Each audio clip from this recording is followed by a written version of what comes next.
Okay, this is lesson 3 on the failures of the League of Nations in the 1920s. Any conversation about whether the League was a success always, of course, needs to balance out the success vis-a-vis their failures and then determine the relative importance and significance of arriving at an overall conclusion that it was a total success, somewhat of a success, a limited success, somewhat a failure. You get the idea. Anyways, so this is the other side of the story, and there are a lot of interesting things to consider. The two major ways in which the League was considered to fail in the eyes of historians was the fact that in many ways it had its authority undermined and or was completely helpless to intervene in international issues in the 1920s. There are also at this time a number of international agreements that are made outside of the League, which include its key member countries, which suggest in many ways that countries didn't have confidence enough in the League of Nations to maintain peace. So they felt the need to go out and achieve security for their own country by going and making agreements that could have been made within the context of the League of Nations. The League, of course, its intention was to be an all-encompassing organization where all countries would meet and hammer out all types of international agreements. In the 1920s, this was not always the case. I'm going to walk you through point by point all the different examples of these 2 points and how, I guess, and I'll leave that up to you to conclude, just how far the League of Nations was a success or failure between 1919 and 1930. So the first issue with the League of Nations has to do with Vilna, which is a city in Lithuania. In fact, it is the capital of modern-day Lithuania, and was the capital of Lithuania then. The Treaty of Versailles created the country of Lithuania, and this country of Lithuania had a large Polish population, and the city of Vilna was made the capital of this newly created state. Poland, angered at the fact that this wasn't included in their, I guess, remit, or this wasn't included in their newly created state of Poland, decided that it would use its newly created army to seize back the city of Vilna from, by force in 1920. And you get what's known as the Polish-Lithuanian War, which is actually quickly and easily won by Poland. Lithuania, being pressured militarily by Poland, goes to the League of Nations and asks the League to help, and the League sent to Poland a rather strongly worded letter that says something to the effect of, please withdraw, and what we will do is we will put the desire to join Poland to a vote, and that votes would be held in the format of a plebiscite, basically like a referendum, and the people would decide whether or not they would become Polish or whether or not they would become Lithuanian. And of course, this is what happened in Silesia very successfully, and the League wanted to do that in Vilna. But of course, Poland refuses to retreat and refuses to hold the plebiscite. The matter then gets passed to something known as the Conference of Ambassadors, and this is an important point to consider. The Treaty of Versailles created 2 formats for discussing international peace. The first one, of course, was the League of Nations. The second one was the Conference of Ambassadors. And the Conference of Ambassadors, established in 1920, was a group of senior diplomats. And these diplomats represented all of the Allied powers who were victorious in the winning of World War I. And these people, these ambassadors anyways, were tasked with the seemingly duplicate job of overseeing matters arising from the peace settlement. So in any cases where the peace settlement was problematic, the Conference of Ambassadors would jump in and they would oversee the solution to these problems. And they would decide to jump in and play a vital role in resolving the dispute over Vilna. And what they do is they grant the city of Vilna to Poland, and they actually rule in favor of the Poles. And Lithuania, a country that had been in existence for about a year, is broken up immediately. The Conference of Ambassadors will also play an important role in another dispute that we'll talk about a little bit later on, called the Corfu Incident, which involves both Italy and Greece. But after 1925, it starts to sort of wither away, and it's eventually dissolved in 1931. But what this shows is the Conference of Ambassadors deals with things that are technically under the remit of the United Nations, the League of Nations. And the League of Nations should have been able to deal with this, but of course it falls under the Conference of Ambassadors, which undermines the authority of the League of Nations. The second one is the occupation of the Ruhr, and this is something that's interesting and you should know. It's not talked about in any great detail in your particular textbook, but you do need to know this. Germany, both by factor of the fact that the reparations were quite high, and by factor of the fact, and in fact historians have looked at the ability for Germans to pay reparations with a great deal of keen interest, and they've determined overwhelmingly that Germany could have actually paid the reparations bills. However, the government in Germany between 1919 and 1922 just simply wouldn't. They decided to follow a policy of fulfillment and not make, in other words, they would pay the reparations bills, but they would effectively destroy the economy in doing so. And the effort or the idea behind this whole plan on behalf of the government of Germany was to get the Allies to realize that what they had done with reparations was unfair, and then have them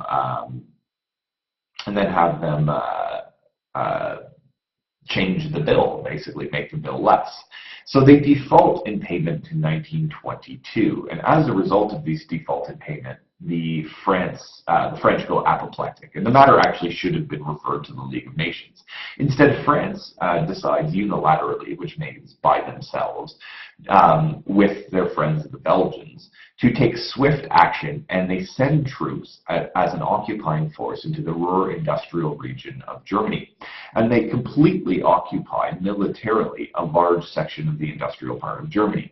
They use the military to take all of the goods produced in this region and ship them back to France because, in their eyes, the Germans aren't paying. This sends the Germans off the deep end, basically, and leads to many years of consternation. And in fact, the occupation of the Ruhr further exacerbates Germany's economic problems. And if you're familiar with, and you will be familiar with, the hyperinflation problems in Germany, in large part, this process was accelerated by the fact that the French were taking so much of their industrial goods during this occupation. What this occupation of the Ruhr ultimately shows, to focus on the League of Nations, and it's important is that the League did nothing, okay? And it really, the fact that France acted unilaterally, the League didn't speak out against France, and the League did nothing to try and remove the French, much to the anger of the Germans, proved to many Germans, especially the nationalist Germans and the Nazi, the early, formation of the Nazi parties happened at this time, to them that this is a club for the victors, and this is something that paints the League of Nations in an incredibly harsh light in the eyes of in a lot of Germans. There's a second interesting aspect, and I threw a picture up here that might be of interest to you. And you see a very racist depiction of a black man in a soldier's uniform holding a bayonet. And this is a racist poster, one of many produced in Germany against the French occupation of the Ruhr. The French had used North African soldiers from their colonies in North Africa in some aspects to police this occupation of the Ruhr. And the Germans not only resented the fact that the French were there, they resented the fact that the French sent inferior human beings to occupy them. They saw this as a double insult, and it was something that is carried in propaganda actually right through the Nazi times, showing that the French basically are a lesser group of people for having done so. And it was something that, was to stoke animosity against the French. Nevertheless, the League could have done something about the occupation of the Ruhr and handled it appropriately, but they basically roll over and let France do what they want, and this angers a lot of people in Germany. Probably the biggest failure and the most important dispute the League could have and was involved in had to do with the Greek island of Corfu. If you know where the Greek island of Corfu is, it is an island off the west coast of Greece that falls between the southern tip of Italy in the Adriatic Sea and the Greek mainland. Now, Corfu is a beautiful island. It's full of lovely resorts, and if you ever get a chance to go there, I highly recommend it. But in 1923, it is the center of an international dispute. The borders of Greece were up for debate, as you know. The issues with Bulgaria, the issues with the rewriting of the Treaty of Sevres meant that the Greeks had to establish a more concerted border. The Greeks had been sort of at war with themselves for a long time, and without going into any major detail about that, what you need to know is that an international contingent of people led by an Italian general was sent to Greece as part of an inter-allied commission, which was to draw the border between Greece and the state of Albania to its northwest.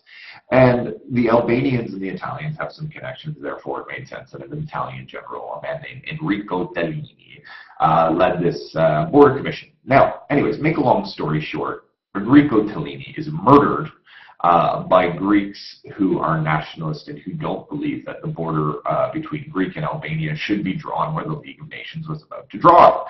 And Mussolini uses this attack. Now, Benito Mussolini, just as an aside, you'll learn quite a lot about in a few lessons' time. But what you need to know at this particular point is that in 1922, Mussolini seizes power in Italy during what's known as the famous March on Rome. He takes power from a democratic government, and he goes about establishing a dictatorship. He is probably not quite a dictator at this point, but he, like Hitler, will move very quickly to establish total power in Italy.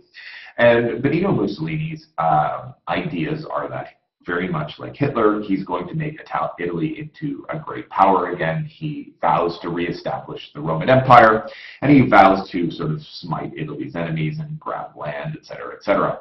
Mussolini basically uses this sort of random incident in Corfu as an attempt to maybe extort or sort of put influence on his neighbors, maybe even get some land. And Mussolini used this attack to basically yell at the Greek government and claim that they financed the assassination.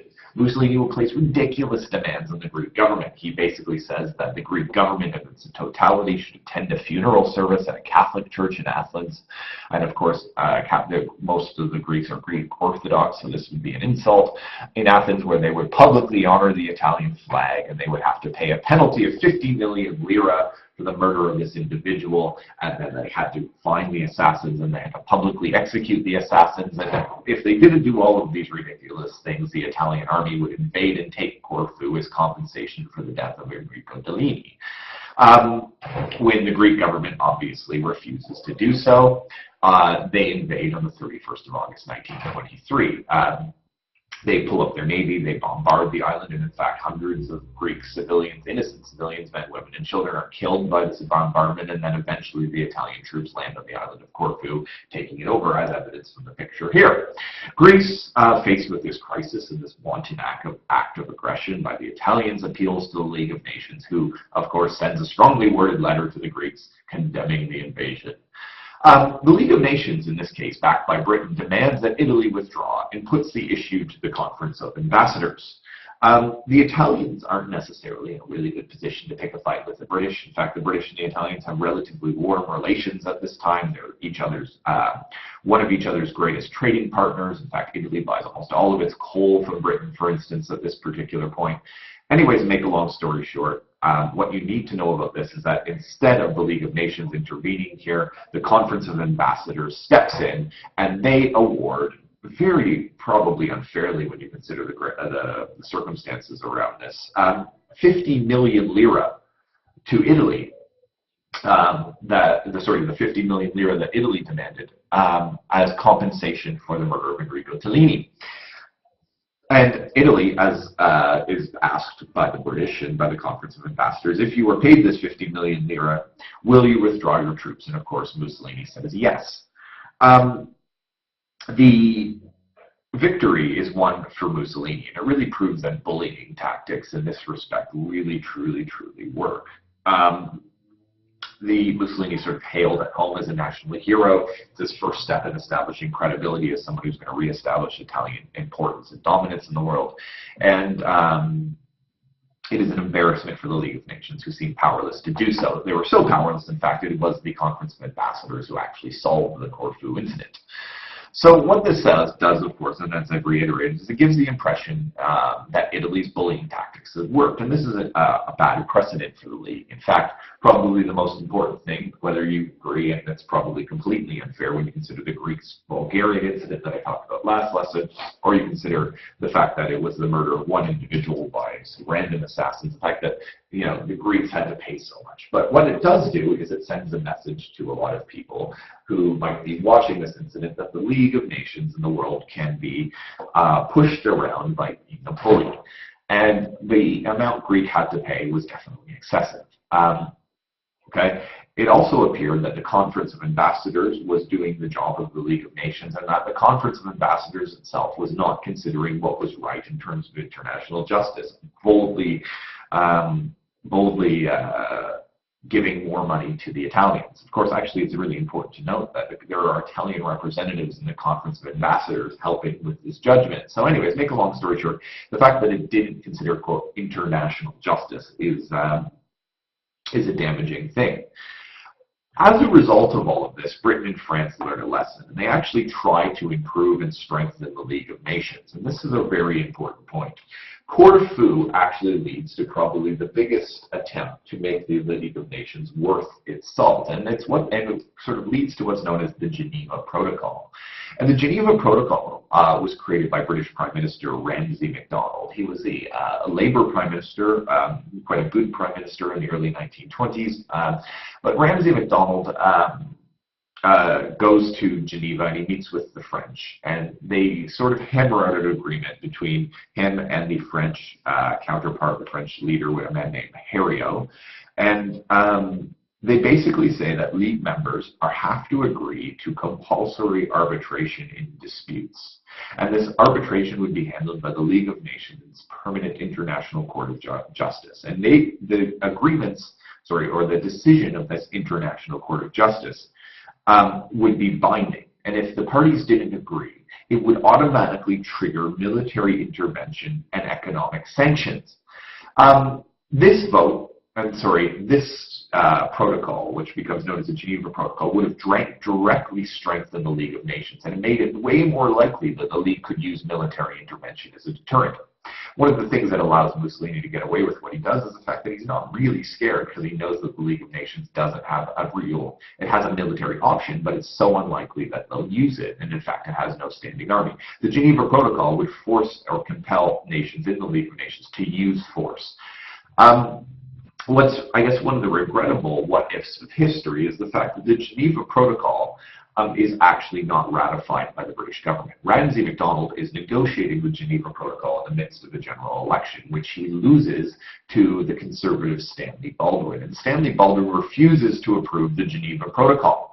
So in essence, the protocol, which had been meant to strengthen the League of Nations, ends up demonstrating the fact that the League of Nations member countries aren't necessarily interested in maintaining international peace and are in fact weak, because of course the British back out and the League of Nations ends up looking weak.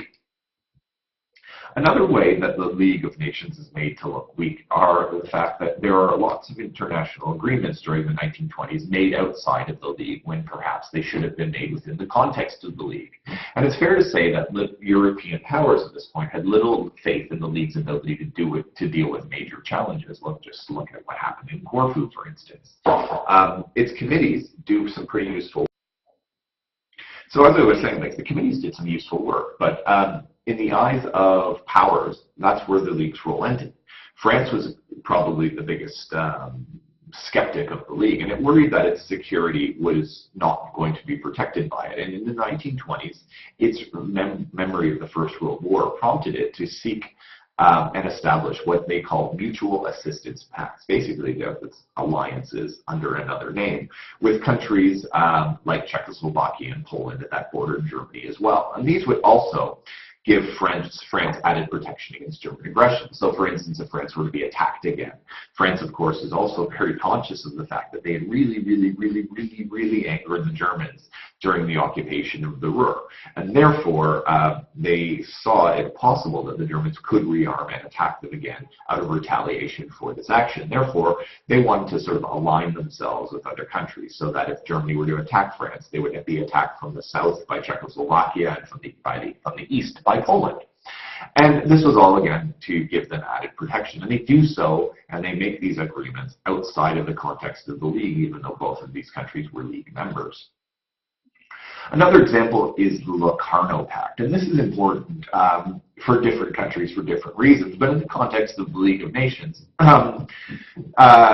the Locarno Pact means that Germany would enter the League of Nations in 1926. And also it establishes that the pre-World War I borders of Europe between France, Belgium, and Germany would be the borders for the, the future of Europe. Okay, it was thought that the Locarno Pact would end one of the problems that threatened Europe for decades, and if not centuries. And that sort of issue was the borders of France, Germany, and Belgium. Don't forget that the issue of Alsace-Lorraine was really, really contentious, and this is a border issue. And in the Locarno Pact, the Germans accept that they will never again claim Alsace-Lorraine.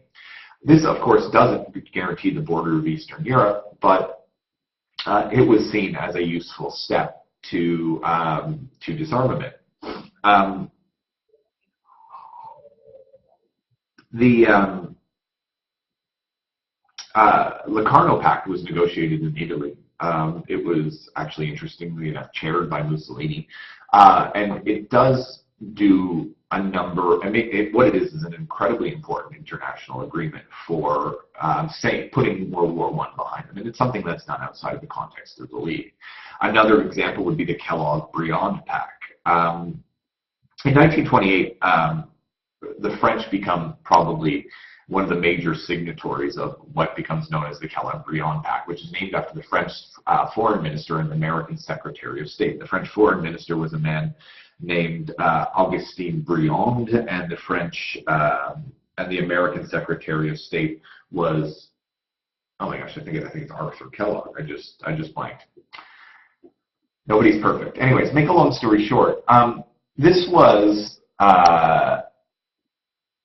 basically a pact that war would be renounced. It's actually one of the most idealistic things ever signed, and this is not something done in the context of the League of Nations. Basically, alliances and pacts were not abandoned because of the League of Nations, and the French find it necessary to sign these in parallel with the collective security provided for the League. They hoped the League would work, but they wanted a safety net to fall back on. So what the French do is they get a bunch of countries together, and they force these countries, 65 in total, including Germany, Italy, and Japan, not force, but ask them to sign a treaty which says that we will not use war to resolve our disputes. We will not use war as a tool of international diplomacy. Okay, more or less, this is an international statement of good intentions. We would like this to happen in the future, but it's a symbolically important step in protecting France, because they have their closest neighbors, and they're probably their biggest enemies, saying to them that we're not going to use war as a means to an end here, and therefore it's a way of establishing collective security. And of course, the Kellogg-Briand Pact in many ways is a restatement of what the League's aims were in the first place, but signed, of course, outside of the bounds of the League, and it does make the League look a little bit bad here. So just as an overall evaluation, how far did the League succeed in the 1920s? The agencies did help the sick, poor, enslaved, and the homeless. They stabilized several economies, such as that of Greece, most particularly Austria after the First World War. It also becomes an important way in which the world sorts out disputes, even if it wasn't the only way. And many of the leaders at this particular time look at the League as a very important place to resolve disputes. And this is evidenced by the fact that in every international crisis, most of the discussions, even if they don't end up there, start in the League. And it's at least seen as a potentially useful tool. Whether it's the final end means to an end is another thing, but at least it's a starting point for, and it becomes a new way in which the world can sort out international disputes.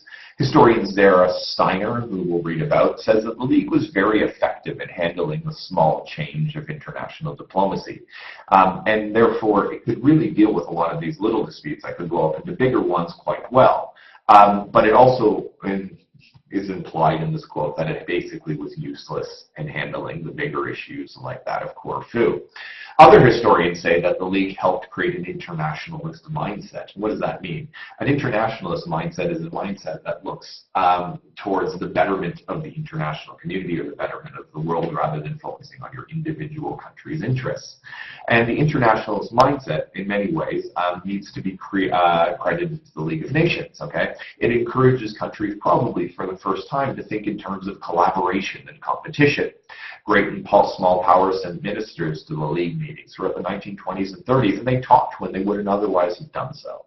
And historians also point out that even after countries had acted on their own, it was often after discussing plans of the League of Nations first. So even if the League wasn't successful, at least it had tried to resolve some disputes. So anyways, some things to consider. We're now going to move on to what happens in the 1930s and how the Great Depression and the events that are really put in motion by the Great Depression affect the League.